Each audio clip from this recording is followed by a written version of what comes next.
Hi, welcome back to Analytical Media. We are a consortium of therapists, college professors, and well-published peer-reviewed authors. Today's question: why is my self-confidence so low? I am successful overall, yet I have a feeling of failing, and my confidence overall is low. Let's look at self-confidence. Is your self-confidence realistic? And once again, we're looking at reality-based. Your self-confidence should be appropriate to your success in life. Here at Analytical Media, we always say that confidence or self-confidence comes from competence. Your self-confidence should equal your competence in any area. You pick the area, you pick the field. However competent you are in that area or field is how confident you should be. So is your self-confidence equal to your competence? This is an important point. Because for many people, though they are quite competent, successful in life, take on new tasks and succeed, they have low self-confidence. They have a great deal of fear. They don't think highly of themselves. And that's a mistake. And that's mostly what we see. One of our therapists has a client who is a very accomplished musician. He has been recorded, and his work in a band or a group, or in that particular case, a trio, he has been recorded, his records distributed. The band was nationally known. In fact, they had appeared on with Johnny Carson on The Tonight Show at one point. Now the question is, and this client was a bass player, both the electric and the stand-up bass, recorded, nationally known in their genre. Wouldn't you think that he would have a great deal of self-confidence? After all, how many bass players have recorded? How many bass players have national recognition? Well, he has all those things, yet he has a very low level of confidence. He feels like he's failing all the time and not good enough. Never feels that he is good enough. This is an example of where his competence should call for high self-confidence, because that's real, that's true, that's correct. Think about all the bass players in your neighborhood. I mean, I recognize you don't know all the bass players in your neighborhood, but what I'm saying is, think about all the garage bands and all the kids that played the bass and all the guys that still get together and play a wedding or two a year. Well, those are a group of musicians, one of whom will be a bass player. And I guarantee you, this client is better than 99.99% of those bass players. His ability to transition between chords on the fly is nothing short of amazing. His knowledge in the field is nothing short of amazing. Yet, he thinks most people could do it better. He does not think that he's any better than any other bass player.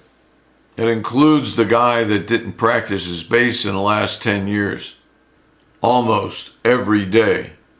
Does he practice on Christmas Eve? He does. Christmas Day? He does. New Year's Eve? He does. New Year's Day? He does. Something extraordinary has to happen that this man does not practice. An operation, a serious illness. Wouldn't you think he would recognize his success? Videos of this man performing are all over YouTube. For him, it's not enough to think he's any good. He has very low self-confidence. He doesn't know if he will survive any time he's on stage. He's sure that he will screw up, humiliate himself and the band, He doesn't think that he will be offered a gig when he tries out for a new band. And it's torturous. It's absolutely torturous. Of course, this turns into performance anxiety at the highest level, since he's sure he's no good. He's sure that he's a fake or a phony, and he's fooled people. And that's how he's gotten by fooling people. But nothing could be further from the truth. You could listen to his records, his recordings. You could watch his videos, and I can assure you, you would say, this guy can really play the bass. Yet, he doesn't feel that way. Therapy will certainly help. But the therapy is to bring him to reality. Bring him to the truth. Help him see the truth. And what is the truth? He's better than 99.99% of the bass players in America, or the world for that matter. So he should feel confident. He should not be afraid to rehearse with other people. He should not be afraid to play with other people. This man was actually university trained at a large university, nationally known university, and studied there for years. The man is good, yet he thinks he stinks. He thinks he's a fraud. He's so nervous that he's going to be found out every time he plays. Is this you? Is this the way you feel? You've been successful, and yet you feel like you're a fraud. That is the problem that we're discussing. Because in reality, you should be as confident as you are competent. If you get straight A's in math, and the math test is coming up, and you've treated it just the same way, should you be afraid of it? Should you feel like you're going to fail it when you have always gotten straight A's in math? No. You should be very confident that you will get a good grade. Very confident. And if you're not realistic. Now, we've talked about Abraham Maslow, and we've talked about his form of therapy that relies on the ability to see reality clearly. That failing to see reality clearly creates many of the neuroses and even the psychoses we see in life.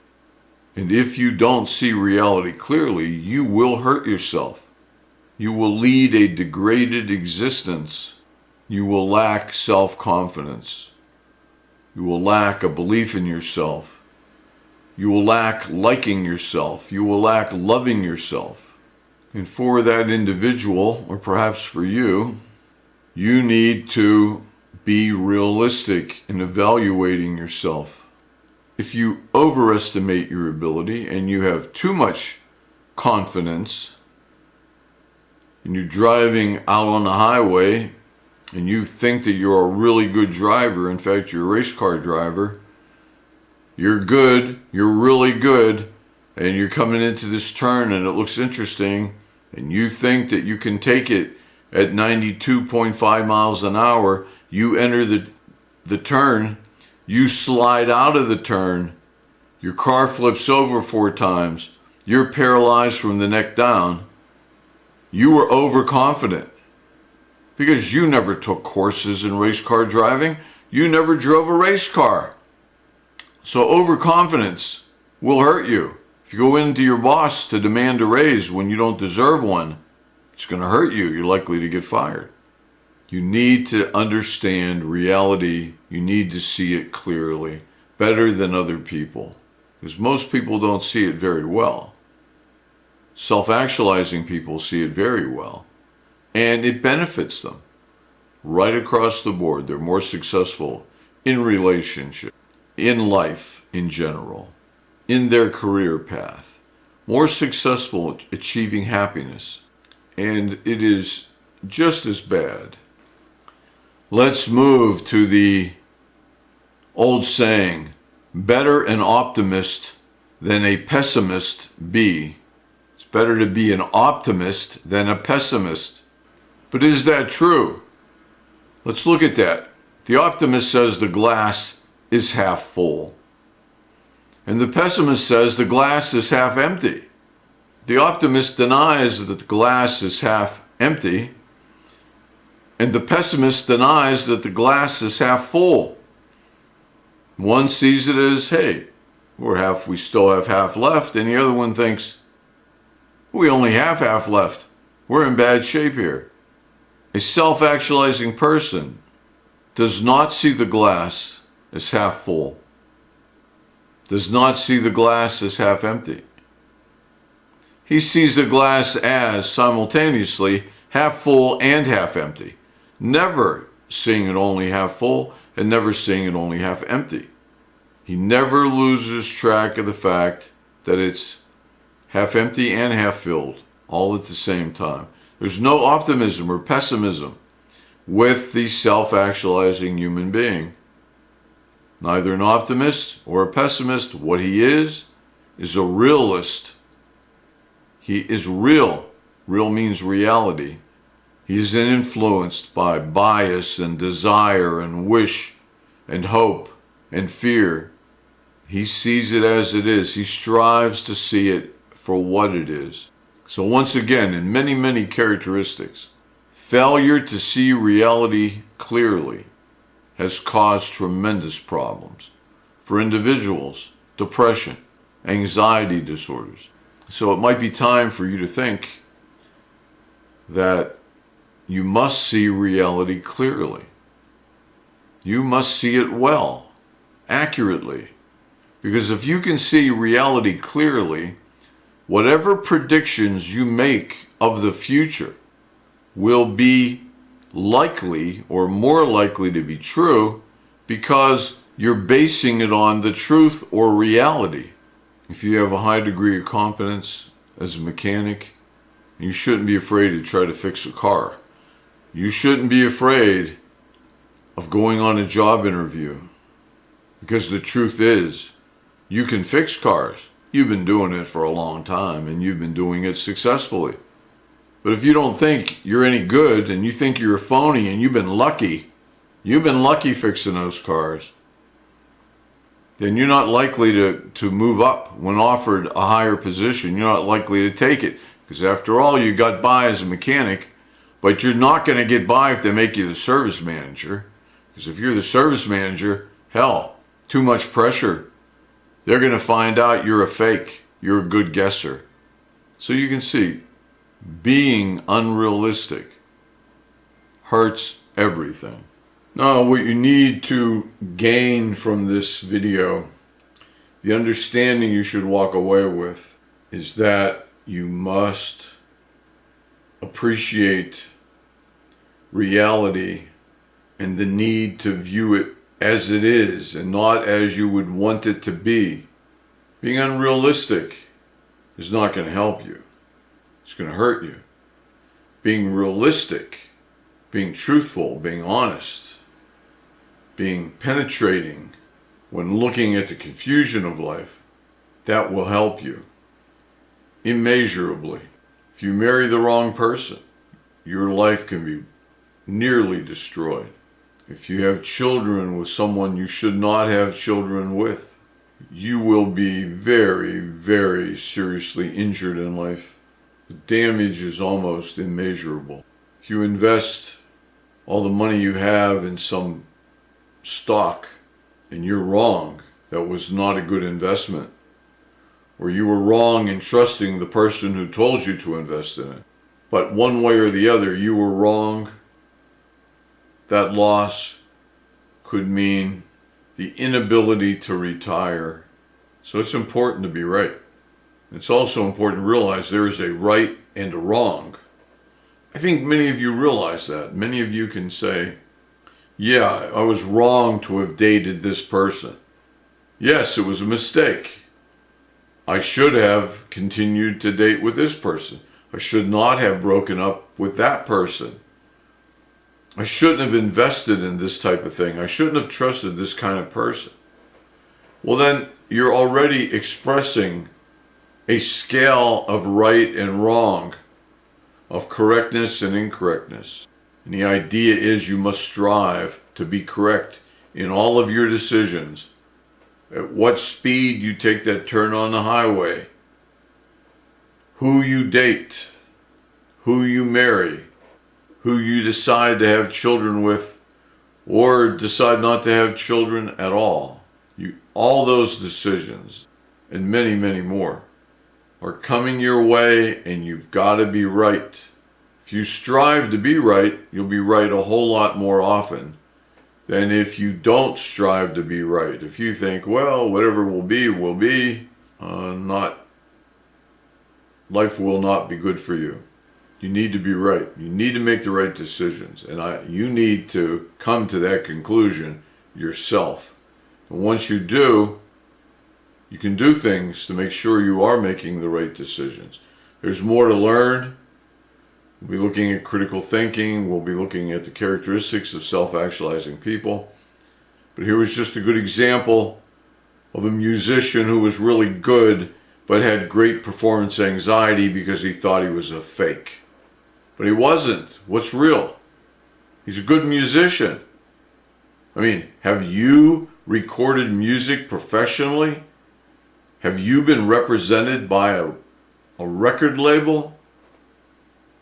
Have you practiced every day, virtually every day, for 30 years? Have you appeared on The Tonight Show?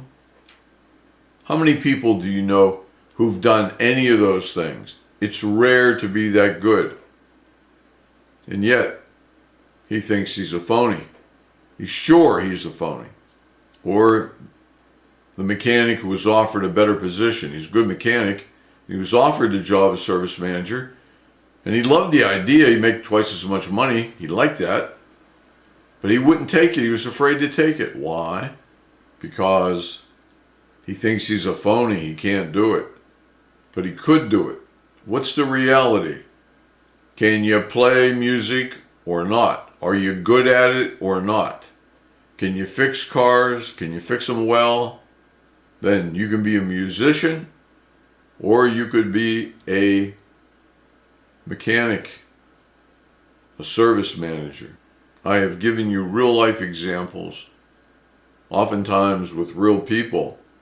I hope it's impressed you to some degree. If not, let us know in the questions. Write us a question, put it in a comment.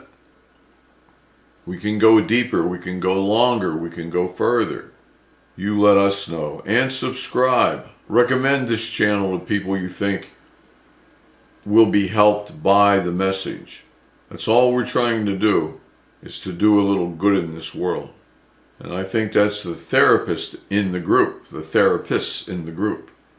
I've mentioned the Jodi Arias book. If you're interested in psychopathy, look at our book on Amazon, Descent into Darkness, which is a look at how Jodi Arias killed Travis Alexander. And it's an in-depth look. It's super in-depth look. We analyze everything, including the upside-down license plates that some mischievous children did while she was in the coffee shop.